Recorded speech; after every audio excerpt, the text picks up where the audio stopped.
PTI ने बेहतरीन intra party election कराए थे। बैरिस्टर गौहर का दावा। इस्लामाबाद में मीडिया से गुफ्तगू में कहा कि किसी ने इंट्रा पार्टी पर एतराज नहीं किया था। इलेक्शन कमीशन ने अपने लेटर में सिर्फ एक नुक्ता उठा दिया था। सुप्रीम कोर्ट पहले ही मसला हल कर चुकी है। सब पार्टियों ने अपने आइन के मुताबिक इलेक्शन कराए। उम्मीद है इलेक्शन कमीशन इस बार हमारा इलेक्शन मंजूर करेगा।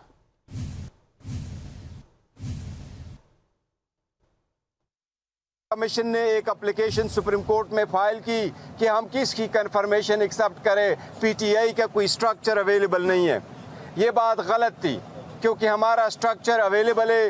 डॉक्यूमेंट्स इलेक्शन कमीशन के सामने थे, लिहाजा हमने इलेक्शन कमीशन के सवाल का एप्लीकेशन का जवाब सुप्रीम कोर्ट में फाइल किया था। उस पे सुप्रीम कोर्ट ने 14 सितंबर को इलेक्शन कमीशन को ऑर्डर किया कि आप रिजर्व सीटों वाली का छोड़ आप ये जो मौजूदा 40 MNAs है इनका नोटिफिकेशन कर ले। अब इंशाल्लाह ताला 2 तारीख को है, हमें उम्मीद है इंशाल्लाह ताला ये मैटर इस मरतबा सेटल हो जाएगा। सुप्रीम कोर्ट ऑलरेडी इस मसले को हल कर चुकी है। हमें उम्मीद है इंशाल्लाह इलेक्शन कमीशन इस मरतबा मजीद रोड़े नहीं अटकाएगा और इंशाल्लाह हमारे इलेक्शन को एक्सेप्ट करेगा।